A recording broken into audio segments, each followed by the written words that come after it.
Assalamualaikum warahmatullahi wabarakatuh. Perkenalkan, nama saya Zakia Fikri Nur Arkam dari Fakultas Teknik Jurusan Arsitektur tahun 2020 dengan nomor induk mahasiswa 412200100028. Pada kesempatan kali ini, saya akan membahas tentang kesehatan dan lingkungan yang dibahas dalam bab 9 pelajaran agama Islam. Sebelumnya, saya ingin berterima kasih kepada Ibu Eva Maulina yang telah memberikan saya waktu dan kesempatan untuk melakukan presentasi pada kali ini.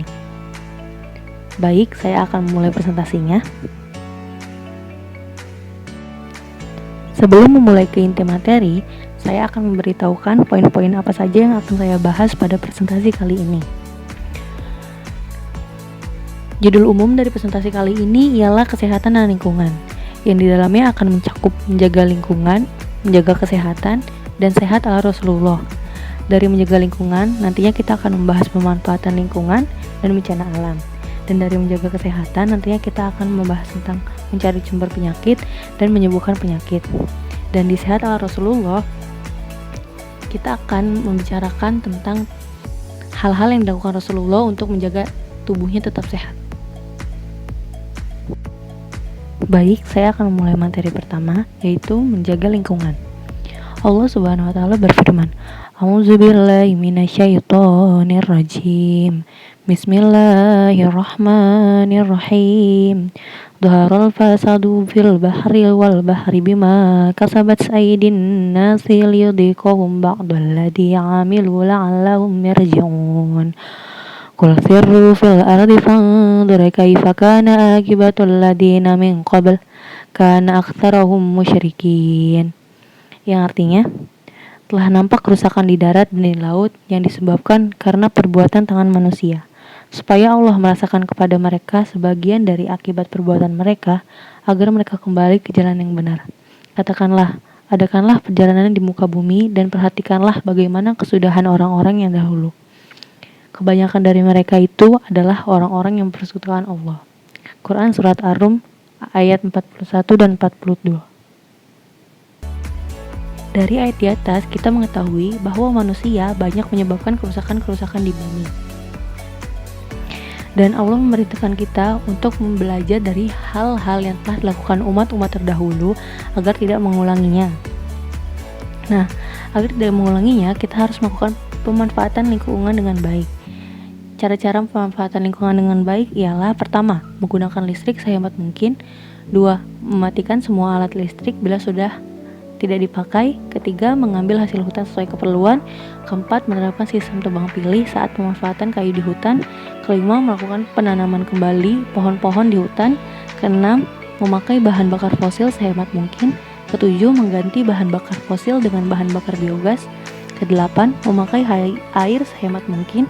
9. Menjaga kebersihan sungai. Dan terakhir, tidak membuang sampah sembarangan atau tidak membuang sampah ke sungai.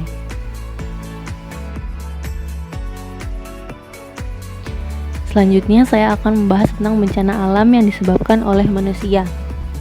Banyak dari manusia yang tidak sadar akan perbuatannya yang merusak alam, yang nantinya akan menyebabkan bencana alam yang merugikan mereka sendiri. Di sini saya akan membahas beberapa bencana alam yang disebabkan oleh manusia. Yang pertama ialah banjir. Banjir disebabkan oleh pembuangan sampah secara sembarangan dan pemotongan hutan secara liar dengan tidak adanya reboisasi. Banjir ini sangat merugikan manusia karena banjir dapat membawa penyakit seperti gatal-gatal dan dapat merugikan manusia secara material. Selanjutnya ialah pencemaran air. Pencemaran air juga disebabkan oleh pembuangan sampah secara sembarangan dari oknum-oknum yang tidak bertanggung jawab, dan juga pembuangan limbah di tempat yang tidak seharusnya seperti sungai dan laut. Pencemaran air sangat berbahaya karena pencemaran air ini dapat merusak ekosistem air dan juga dapat menyebabkan penyakit-penyakit yang sangat berbahaya serta bencana alam lainnya. Selanjutnya ialah tanah longsor. Tanah longsor disebabkan oleh pemotongan hutan secara liar dan pembukaan lahan secara besar-besaran yang sangat mengurangi pohon. Hal itu menyebabkan tanah tidak kuat dan terjadinya longsor. Longsor merugikan manusia secara material maupun secara psikis. Selanjutnya ialah pemanasan global. Pemanasan global terjadi karena kenaikan panas suhu bumi yang disebabkan oleh asap kendaraan dan juga asap-asap pabrik. Pemanasan global sangat berbahaya karena selain menyebabkan penyakit, pemanasan global juga dapat mempercepat pencairan es di kutub utara yang nanti bisa menyebabkan banjir bandang. Selanjutnya saya akan membahas materi menjaga kesehatan. Seperti yang saya bahas di awal, menjaga kesehatan terbagi menjadi dua, yaitu mencari sumber penyakit dan cara mengobatinya. Sumber penyakit yang pertama menurut Allah adalah dari makanan dan minuman yang berlebihan, seperti pada firman Allah berikut. A'udzubillahi minasyaitonirrajim. Bismillahirrahmanirrahim. Ya bani Adam khudhu zinatakum inda kulli masjidin wa kullu washrabu wa la tusyrifu innahu la yuhibbul musyrifin. Yang artinya, hai anak Adam, pakailah pakaianmu yang indah setiap memasuki masjid. Makanlah dan minumlah dan jangan berlebih-lebihan. Sesungguhnya Allah tidak menyukai orang yang berlebih-lebihan. Quran Surat Al-A'raf ayat 31. Dari ayat di atas kita mengetahui bahwa makan dan minumlah dengan cara yang tidak berlebih-lebihan. Nah, banyak manusia makan dan minum secara berlebih-lebihan dan bahkan makan makanan yang tidak sehat seperti junk food.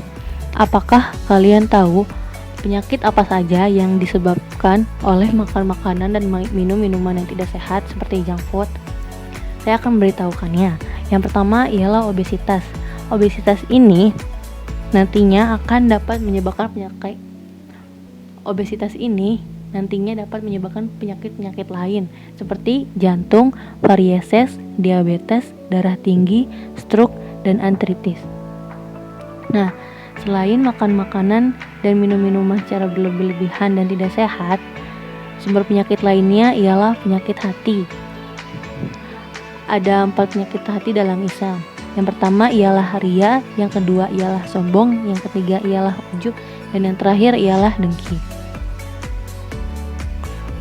Selanjutnya saya akan membahas tentang menyembuhkan penyakit. Cara menyembuhkan penyakit dalam Islam yang pertama ialah berdoa, seperti firman Allah yang berbunyi, A'udzubillahi minasyaitonirrajim. Bismillahirrahmanirrahim. Wa idza maridtu fahuwa yashfin. Yang artinya, dan apabila aku sakit, dialah yang menyembuhkan aku. Quran Surat Asy-Syura ayat 80. Dialah ini merujuk kepada Allah SWT. Jadi, apapun penyakitnya, sebenarnya yang memberikan kesehatan ialah Allah. Tetapi berdoa saja tidak cukup. Kita harus melakukan ikhtiar, yaitu berobat kepada dokter yang ahlinya. Dan ini ialah materi terakhir, yaitu sehat ala Rasulullah. Di sini saya akan membahas apa saja rahasia di balik kesehatan beliau. Yang pertama ialah selalu bangun sebelum subuh. Rasulullah mengajak umatnya bangun sebelum subuh untuk melaksanakan sholat sunnah dan sholat subuh berjamaah. Hikmahnya adalah mendapat limpahan pahala, kesegaran udara subuh yang baik, terutama baik untuk menyehatkan paru-paru serta menyegarkan pikiran. Yang kedua ialah aktif menjaga kebersihan. Rasulullah SAW senantiasa tampak bersih dan rapi. Setiap Kamis atau Jumat, beliau mencukur rambut halus di pipi, memotong kuku, bersiwak, serta memakai minyak wangi.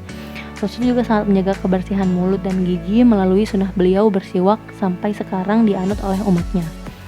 Yang ketiga adalah tidak pernah makan berlebihan. Rasulullah mengajarkan untuk mengisi perut kita dengan 3 hal secara seimbang. Sepertiga diisi dengan makanan, sepertiganya dengan air, dan sepertiganya disisakan untuk bernafas atau diisi dengan udara. Yang keempat ialah gemar berjalan kaki. Rasulullah berjalan kaki ketika ke masjid, pasar, ke medan jihad, ataupun sekedar mengunjungi rumah sahabat. Dengan berjalan kaki, peredaran darah akan berjalan lancar. Yang kelima ialah tidak pemarah.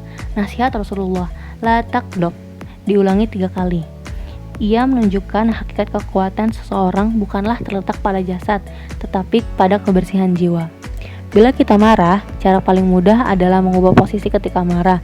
Jika sedang berdiri, maka duduklah. Jika sedang duduk, maka berbaringlah. Kemudian membaca ta'awuz serta mengambil wudhu.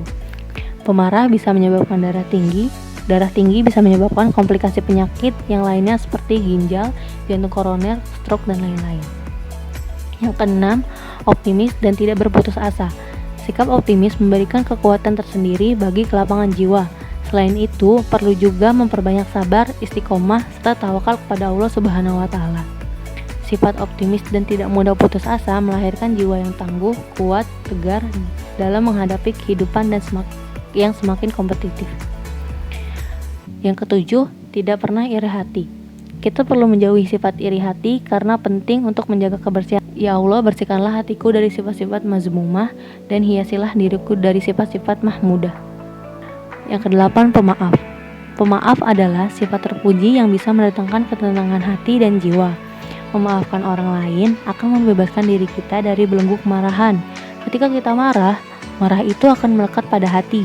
Nah, dengan memaafkan akan membuat jiwa lebih lapang dan badan akan selalu sehat. Mungkin cukup sekian presentasi yang dapat saya sampaikan. Kurang lebihnya mohon maaf. Wassalamualaikum warahmatullahi wabarakatuh.